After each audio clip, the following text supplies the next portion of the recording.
sur la même base, des cercles horizontaux à deux mains, Peng Luan, mais cette fois-ci, toujours en garde à droite pour la démonstration, vous ferez les deux.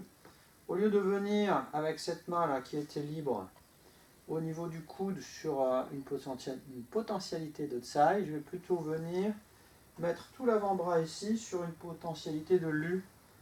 C'est-à-dire que comme mon bassin il tourne déjà par là, je vais en plus ici glisser mon avant-bras sous ses mains. Quand je vais ramener mon bassin de face, je vais pouvoir libérer ici et lui va me présenter son peigne. Donc son avant-bras glisse en dessous avec sa rotation. D'abord le bassin revient dans l'axe, puis je change les deux mains, je présente un peigne. Donc pareil au départ, il faut découper 1, 2, 3, je suis en posture et puis on vérifie qu'on est bien. 1, par en dessous. Il ramène son bassin devant, moi je compte 2 parce que pendant ce temps-là on transforme, et 3, il replace bien ses deux mains, une derrière le poignet, une derrière le coude. Découpez bien ce travail au départ avec les élèves pour que ce soit bien carré. Avant de faire des ronds, on fait carré. 1, 2, je reviens de face, 3, je replace mes mains, il me présente un beau peigne. 1, 2, 3. Pareil, au départ je lâche à chaque fois. Après on verra que c'est pas forcément nécessaire, mais dans un premier temps, oui. 1, 2, 3. 1, 2, 3.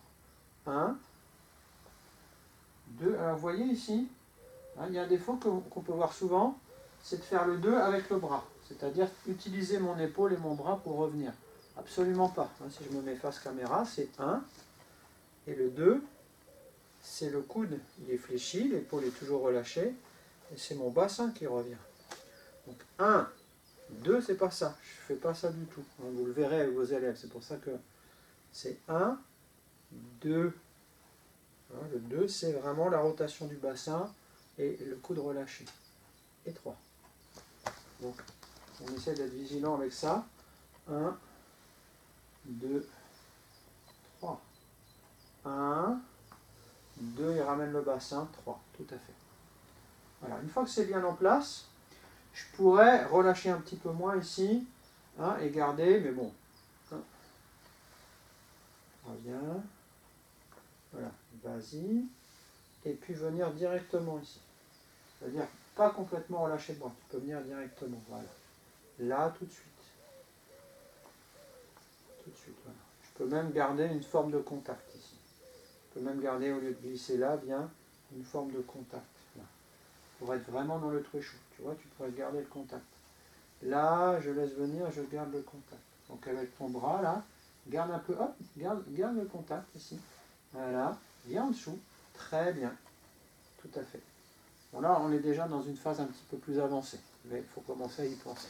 Alors attention, dans cet exercice, vous n'avez peut-être pas remarqué, mais forcément, lorsque moi, je me retrouve en peigne classique, peigne droit sur ma jambe droite, lorsque je vais faire le changement, tu peux lâcher, lui se retrouve en peigne garde inverse, c'est obligé. Par exemple, peigne gauche sur jambe droite.